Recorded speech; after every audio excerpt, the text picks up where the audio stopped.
messieurs, peuple congolais, chers membres de la diaspora, chers nouveaux abonnés, je vous informe que le dictateur Denis Sassou Nguesso et sa France-Afrique mènent une guerre sans merci contre nous, peuple congolais, et notre pays qu'ils ont fracassé. Par ailleurs, pour Denis Sassou Nguesso, l'enjeu de cette guerre est triple. 1. Pour sa mégalomanie. 2. Pour la conservation du pouvoir. Et 3. Pour ne pas payer la rançon de la gloire, c'est-à-dire l'humiliation, comme on en a vu la plupart des dictateurs. Les Mobutu, les Idi Amin Dada, les Bokassa, et tout ce monde-là sont passés par là. Mais Sassou veut s'échapper à la rançon de la gloire. Et n'oublions pas la rançon de ses crimes, la justice quelle qu'elle soit, comme on en a vu les Samuel Doe, Elena et Nicolas Ceausescu, Adolf Hitler, partout. Donc lui, il veut s'échapper de ça. Et pour la France-Afrique, et par translation pour la France, l'enjeu de cette guerre qu'il mène contre nous, peuple congolais et notre pays, est double. 1. Maintenir que coûte Denis Sassou Nguesso au pouvoir, puisque celui-ci est la pièce maîtresse de la machine France-Afrique à l'échelle de notre pays et au niveau continental. Vous savez que dans une machine, il y a toujours une pièce maîtresse.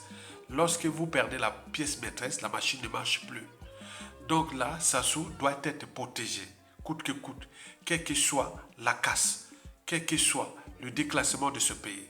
Et vous l'avez constaté depuis déjà 2015 jusqu'à nos jours. Et donc, cette raison est très importante. La deuxième dernière raison pour laquelle la France mène une guerre sans merci contre nous, peuple congolais, est celle du rang africain et mondial de la France.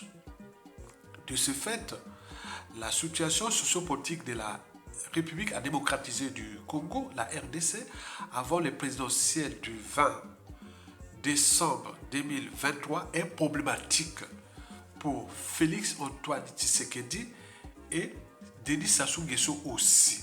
Et pourquoi? D'abord, pour les présidentielles du 20 décembre 2023, pourquoi celles-ci vont être annulées?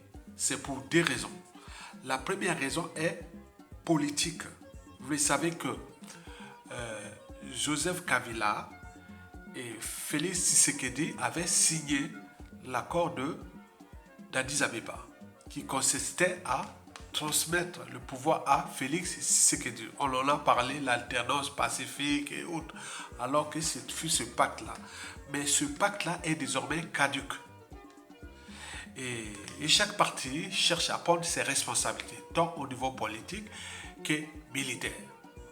La deuxième raison pour laquelle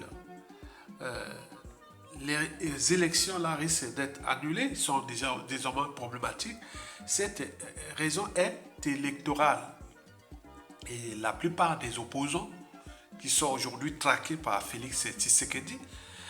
Et donc là, on se dit que avec ce fichier-là, et avec ce qui venait de se faire, donc il risque d'avoir tricherie. Et dans ces conditions, le risque de boycott et de chaos est déjà problématique, est déjà prévisible. Et donc, sous ce point, il faut en tenir compte. Et chaque parti cherche à prendre ses responsabilités, tant au niveau politique, c'est-à-dire mettre les Congolais de la RDC dans la rue, et d'autres cherchent à passer par les moyens militaires. Mesdames et messieurs, peuple congolais, chers membres de la diaspora.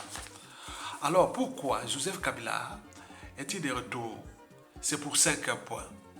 Le premier point est déjà en rapport de ce qui précède, où tout le monde en parle en RDC, que Kabila est de retour. Le deuxième point est le plus important. Vous le savez que Félix Tshisekedi a déjà trahi le pacte.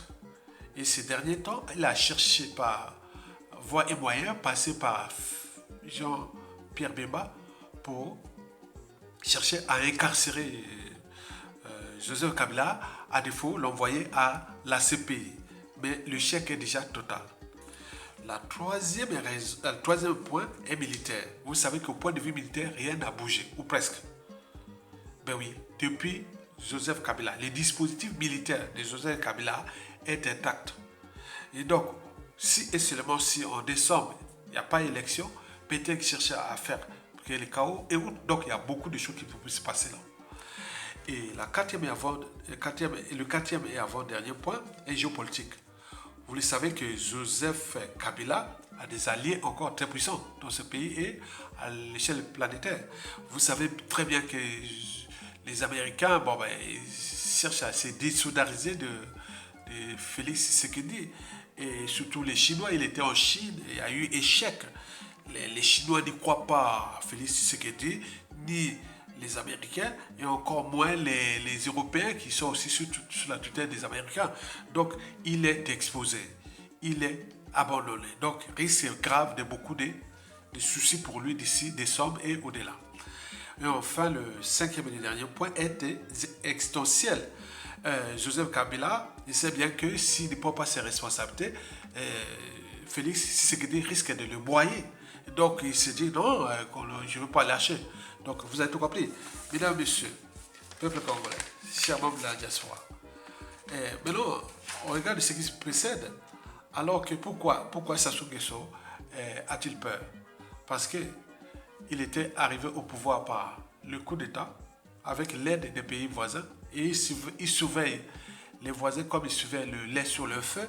Mais or que aujourd'hui, tous ces voisins-là, la RDC, se disent que au moment où tout va se chambouler, il faudra peut-être changer Sassou Nguesso parce qu'il constitue les dangers géopolitique, parce que derrière Sassou Nguesso, il y a la France-Afrique.